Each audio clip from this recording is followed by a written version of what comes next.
नमस्कार दोस्तों, स्टूडेंट्स, जय हिंद, जय भारत। मैं विपिन सर और जीविका केमिस्ट्री क्लासेस में आपका एक बार फिर से स्वागत है।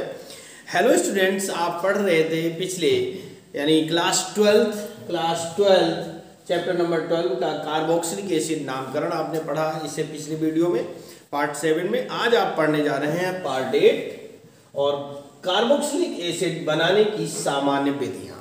ठीक है ना, कार्बोक्सिलिक एसिड बनाने की सामान्य विधियां आप पढ़ने जा रहे हैं, कैसे आप कार्बोक्सिलिक एसिड को बनाते हैं। ठीक है ना, तो बिना किसी विलंब के आइए शुरू करते हैं। और एक बात कहूंगा, वीडियो पसंद आए तो लाइक करें, शेयर करें और चैनल में नए हैं तो चैनल को सब्सक्राइब कर लें। ठीक है, और आपकी बोर्ड एग्जाम की प्रिपरेशन बड़ी आसानी से होती जाएगी। तो फर्स्ट मेथड है, इसमें नंबर 1 पर डालते हैं एल्कोहल से।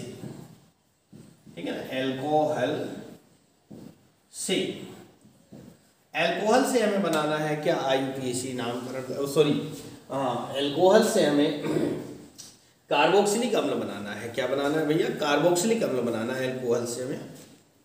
तो एल्कोहल से हम कार्बोक्सिलिक अम्ल बनाते हैं, जिसमें पहला आता है एल्कोहल में, क्या लिख सकते हैं कि एल्कोहल का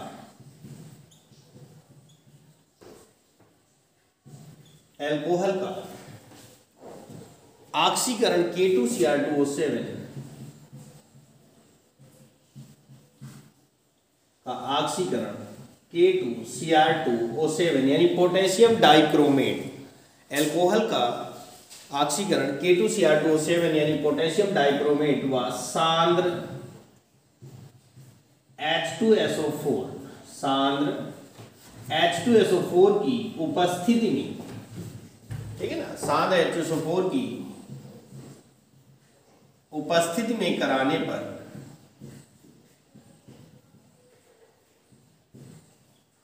एल्कोहल का ऑक्सीकरण K2Cr2O7 व सांद्र H2SO4 की उपस्थिति में कराने पर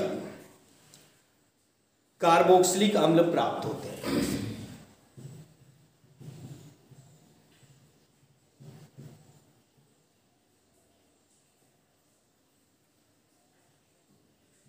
कार्बोक्सिलिक अम्ल प्राप्त होते हैं। ठीक है ना, पहली विधि है एल्कोहल का ऑक्सीकरण पोटेशियम डाइक्रोमेट व सांद्र H2SO4 की उपस्थिति में कराने पर कार्बोक्सिलिक अम्ल प्राप्त होते हैं। ठीक है ना, क्या प्राप्त होते हैं भैया, कार्बोक्सिलिक अम्ल प्राप्त होते हैं। एल्कोहल का ऑक्सीकरण पोटेशियम डाइक्रोमेट व सांद्र सल्फ्यूरिक एसिड की उपस्थिति में कराने पर कार्बोक्सिलिक अम्ल प्राप्त होते हैं। ठीक है ना, तो आइए देखते हैं, एक जनरल लेते हैं RCH2OH। ठीक है ना, ये हमारा प्राथमिक एल्कोहल है। हमने आपको पीछे चैप्टर नंबर 11 में पढ़ाया है कि, और जिसने नहीं पढ़ा है वो हमारे वीडियो की प्लेलिस्ट पर जाकर के चैप्टर नंबर 11 को बारे में, एल्कोहल के बारे में बड़ी आसानी से और डिटेल से पढ़ सकते हैं। तो CH2OH हमारा प्राथमिक एल्कोहल है। ठीक है, इसका ऑक्सीकरण करवाना है, ऑक्सीकरण होगा वो भी K2Cr2O7 और प्लस H2SO4 की उपस्थिति। तो जो प्राथमिक एल्कोहल होते हैं वो सर्वप्रथम ऑक्सीकृत होकर के इनके यानी इन और प्रेरक के K2 पोटेशियम डाइक्रोमेट और सल्फ्यूरिक एसिड की उपस्थिति में ऑक्सीकृत होकर के सर्वप्रथम एल्डिहाइड देते हैं। तो ये बनेगा हमारा RCHO। ठीक है ना, क्या बन गया, एल्डिहाइड। आपको बताया गया है कि CHO समूह अगर उपस्थित होता है तो वो क्या होते हैं, एल्डिहाइड होते हैं। और ये पुनः ऑक्सीकृत होंगे तो बना देंगे RCOOH। ये हमारा कार्बोक्सिलिक अम्ल है ना, क्या प्राप्त हो जाता है, कार्बोक्सिलिक एसिड हमें प्राप्त हो जाता है। ठीक है ना, कार्बोक्सिलिक अम्ल हमारा प्राप्त हो जाता है। फॉर एग्जाम्पल नंबर 1, हमने R की जगह पर H ले लिया, CH2OH जोड़ दें तो CH3OH बनेगा, मेथेनॉल है। इसका ऑक्सीकरण करवाना है K2Cr2O7 और प्लस H2SO4 की उपस्थिति में करवाना है।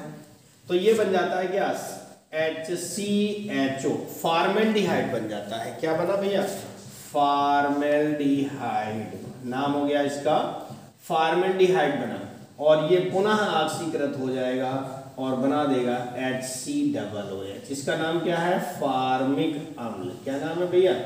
फार्मिक अम्ल नाम है, ठीक है ना, फार्मिक अम्ल। दूसरे एग्जाम्पल में हम लेते हैं, हमने यहाँ पर मान लो CH3CH2 ले लिया, आर का मान क्या ले लिया? एल्किल समूह। आर होता क्या है? एल्किल समूह होता है, ये हमने ले लिया। अब इसका ऑक्सीकरण करवाएंगे तो ऑक्सीजन के साथ K2Cr2O7 प्लस H2SO4 की उपस्थिति में अगर हम ऑक्सीकृत करवाते हैं तो ये बनता है CH3CHO। अब इसका नाम है एसिटाल्डिहाइड। इसी चैप्टर के पार्ट नंबर 4 या 5 में आपने पढ़ा है एल्डिहाइड क्या होते हैं, है ना। हाँ, क्लास चैप्टर 12 के ही बारे में एल्डिहाइड आप पढ़ चुके हैं।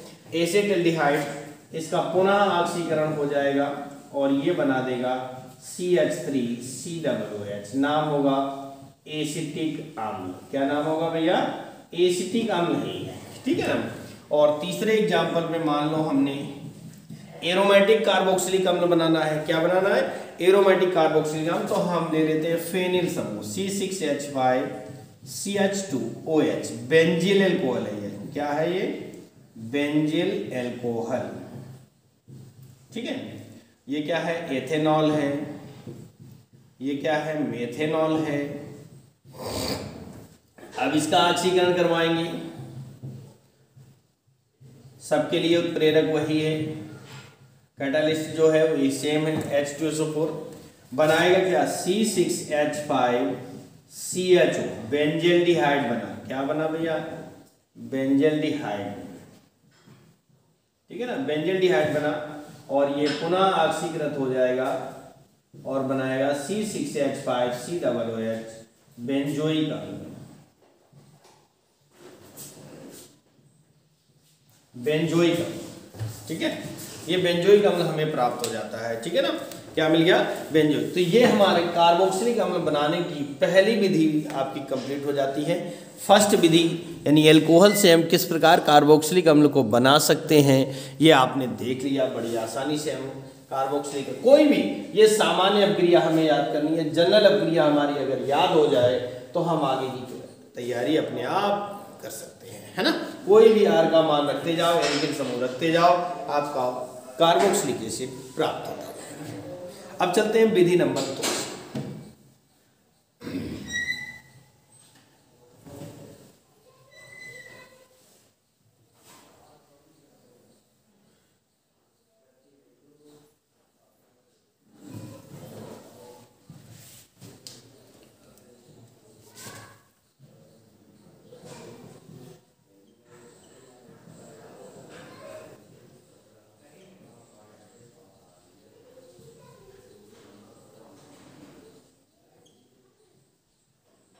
विधि नंबर 2।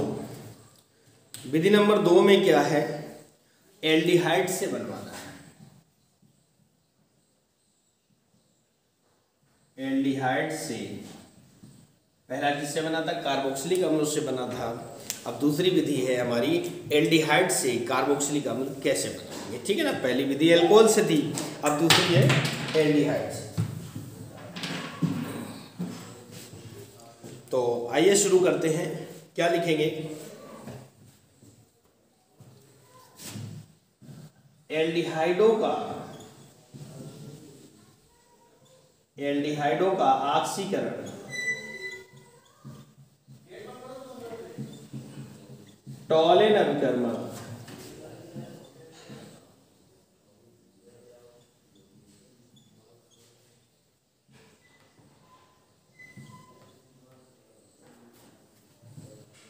अभिकर्मक के साथ कराने पर, एल्डिहाइडों का ऑक्सीकरण टॉलेन अपगर्मक के साथ कराने पर, एल्डिहाइडों का ऑक्सीकरण टॉलेन अपगर्मक के साथ कराने पर कार्बोक्सिलिक अम्ल प्राप्त होते हैं।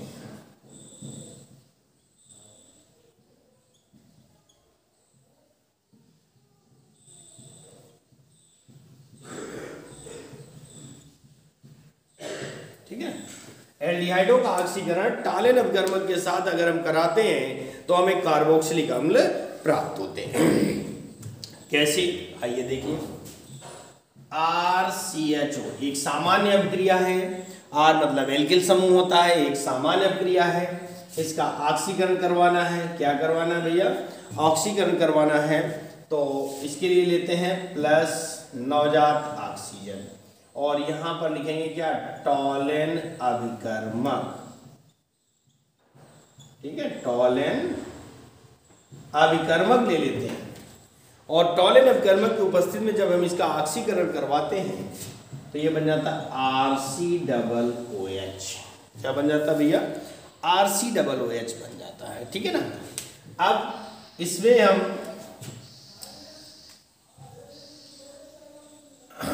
R की जगह पर अगर हम H ले लेते हैं, यानी फॉर्मेल्डिहाइड है। ये क्या है भैया? फॉर्मेल्डिहाइड है। टॉलेन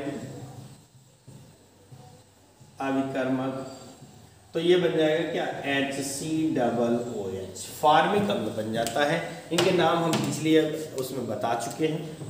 अगर हम यहाँ पर ले लेते हैं CH3CHO एसिटिल्डिहाइड, ऑक्सीकरण करवाएंगे टॉलेन अभिकर्मक के साथ, तो ये बन जाएगा क्या? CH3COOH, एस्टिक अम्ल बन जाता है। ठीक है ना। क्या बन जाएगा?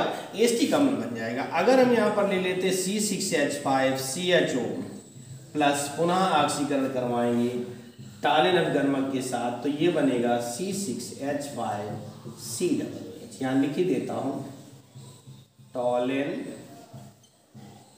अभिकर्मक। ठीक है ना। ये सामान्य विधियां हैं। सामान्य विधि में सामान्य रिएक्शन को याद कीजिए, R का मान रखते जाइए, अपने आप विधि कंप्लीट होती चली जाएगी। जो भी बनाना होगा, फार्मिक अम्ल बनाना है, एस्टिक अम्ल बनाना है, बेंजोइक अम्ल बनाना है, जो भी बनाना है R के मान में परिवर्तन करते जाइए और आपको बड़ी आसानी से बनता चला जाएगा। ठीक है ना। तो अब इसको साफ करते हैं और विधि नंबर 3 पर चलते हैं। विधि नंबर 3 पर चलते हैं। क्या है हमारी विधि नंबर 3? तो विधि नंबर जो 3 है वो है नाइट्राइल से।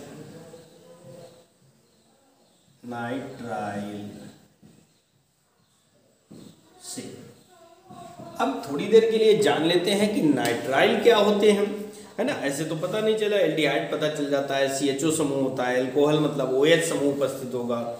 और नाइट्राइल क्या होते हैं? नाइट्राइल के बारे में अगर हम जाने तो देखिए, थोड़ा सा बता देता हूं कि जिनमें CN समूह, साइनाइड समूह, साइनो समूह उपस्थित होता है वो यौगिक नाइट्राइल कहलाते हैं। ठीक है ना। तो थोड़ी सी डेफिनेशन बता देता हूं कि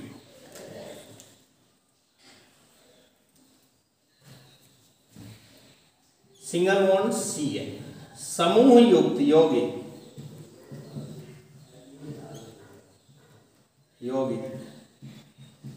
नाइट्राइल कहलाते हैं।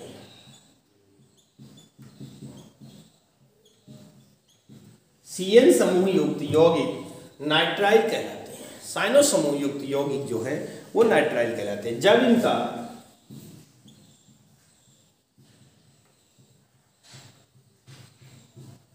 अम्लीय क्षार की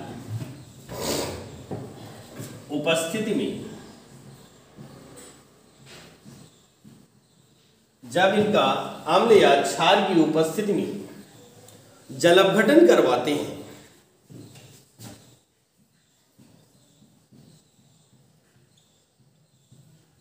जलअपघटन कराते हैं, तो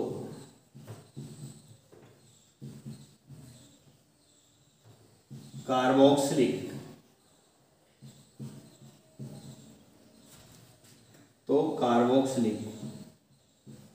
अम्ल प्राप्त होते हैं। कह रहा CN समूह युक्त यौगिक नाइट्राइल कहलाते हैं। क्या कहलाते हैं भैया? नाइट्राइल कहलाते हैं CN समूह युक्त यौगिक। और जब इनका अम्ल या क्षार की उपस्थिति में जलअपघटन कराया जाता है, क्या करवाते हैं भैया? जलअपघटन कराते हैं, तो कार्बोक्सिलिक अम्ल प्राप्त होते हैं। ठीक है ना। आइए कैसे, एक सामान्य अभिक्रिया लेते हैं, RCN। ठीक है ना। ये एक सामान्य नाइट्राइल है और इसका जल अपघटन करवाते हैं 2H2 यानी जल के साथ में, और कह रहा अम्ल या क्षार। तो मान लो हमने HCl लिया तो आपको पता है अम्ल हाइड्रोजन आयन देते हैं। क्या देते हैं भैया? हाइड्रोजन आयन देते हैं। तो ये बना देगा RCOOH प्लस NH3, ठीक है ना। RC 2 ऑक्सीजन डबल O और 1 हाइड्रोजन यहाँ से मिला H, अब 3 हाइड्रोजन और 1 नाइट्रोजन बचता है जो कि अमोनिया के रूप में पृथक हो जाता है, ठीक है ना। क्या हो जाता है? अमोनिया के रूप में पृथक हो जाता है। अब अगर हम यहाँ पर एग्जाम्पल के तौर पर CH3CN ले लें और प्लस 2H2O, बाकी कंडीशन हमारी सेम होगी, HCl प्लस H आयन होगा, ठीक है, या ऑब्लिक कर देते हैं तो हमारा क्या बन जाएगा? एथेनोइक अम्ल बन जाएगा, यानी कि CH3COOH प्लस NH3, ठीक है ना। अगर हम यहाँ पर ले लेते C6H5CN फेनिल साइनाइड और C2H2, तो ये बन जाता HCl ऑब्लिक H आयन, ये बनता C6H5COOH प्लस NH3 बेंजोइक अम्ल बन जाता है, ठीक है ना। तो सामान्य विधियों का मतलब क्या है भैया कि जो हम बनाना चाहेंगे वो ऐसा वो कंटिन्यू बनता चला जाएगा, ठीक है ना। तो ये थर्ड विधि थी। इस तरह से आपकी 3 विधियां कंप्लीट हो जाती हैं। और अब हम चलते हैं विधि नंबर 4 पर।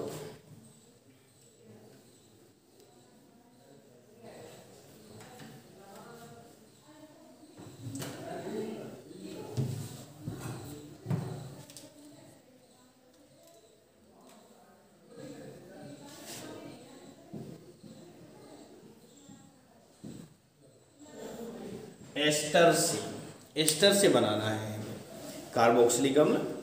तो क्या करते हैं? एस्टर क्या होते हैं ये भी समझ लीजिए। RCOOR समूह, ठीक है ना। अब ये दोनों R सेम भी हो सकते हैं अथवा भिन्न भिन्न भी हो सकते हैं। तो RCOOR समूह युक्त यौगिक एस्टर कहलाते हैं। क्या कहलाते हैं भैया? एस्टर कहलाते हैं। तो एस्टर का अगर हम अम्ल की उपस्थिति में जल अपघटन करवाते हैं, यानी यहां लिख सकते हैं कि एस्टर का अम्ल की उपस्थिति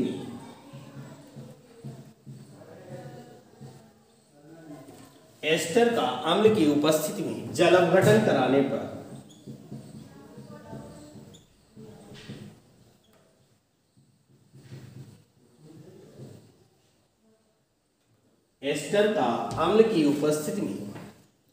जल अपघटन कराने पर कार्बोक्सिलिक अम्ल प्राप्त होते हैं।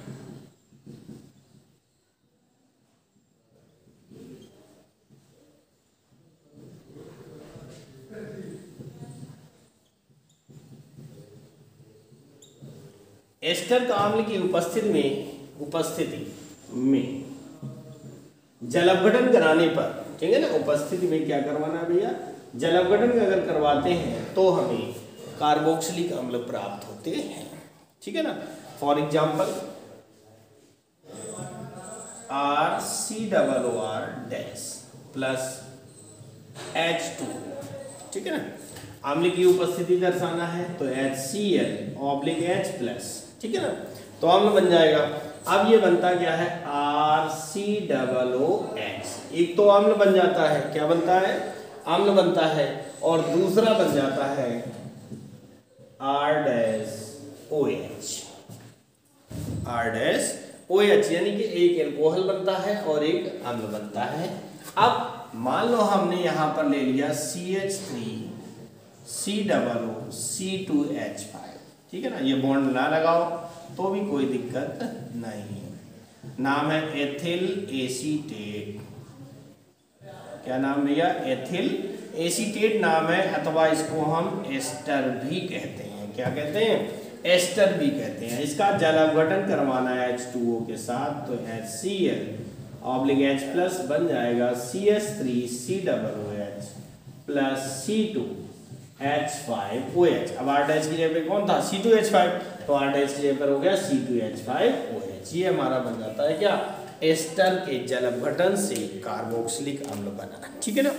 अब हम चलते हैं विधि नंबर 5। ठीक है ना। ये 4 विधियां आपकी कंप्लीट हो जाती हैं। 5वीं विधि पर चलते हैं, विधि नंबर 5।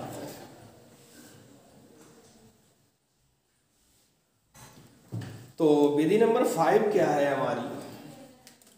नंबर 5 है ग्रिगनार्ड अभिकर्मक से।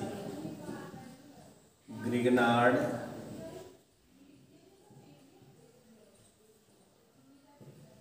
अभिकर्मक से। इसको जो है सर्वप्रथम मिस्टर ग्रिगनार्ड ने बनाया था, तो उन्हीं के नाम से बन गया ग्रिगनार्ड अभिकर्मक। इसका सामान्य सूत्र होता है RMgX। ठीक है ना। ये ग्रिगनार्ड अभिकर्मक है। एल्किल समूह और एक हैलोजन कम से कम जुड़ा होगा, वो ग्रिगनार्ड अभिकर्मक कहलाएंगे। तो डेफिनेशन में क्या कह सकते हैं कि ग्रिगनार्ड अभिकर्मक शुष्क ईथर की उपस्थिति में, ग्रिगनार्ड अभिकर्मक शुष्क ईथर की उपस्थिति में, ठीक है ना, ग्रिगनार्ड अभिकर्मक शुष्क ईथर की उपस्थिति में CO2 से क्रिया कर, CO2 यानी कार्बन डाइऑक्साइड, ठीक है ना, ग्रिगनार्ड अभिकर्मक शुष्क ईथर की उपस्थिति में CO2 से क्रिया कर योगात्मक उत्पाद बनाते हैं। योगात्मक उत्पाद बनाते हैं। ठीक है ना। ये बन जाता है हमारा क्या? योगात्मक उत्पाद बनता है। ठीक है ना। जिसका जलअपघटन कराने पर, जिसका जलअपघटन कराने पर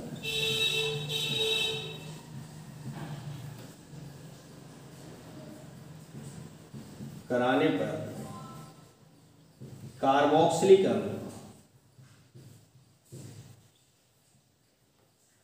कार्बोक्सिलिक अम्ल प्राप्त होते हैं।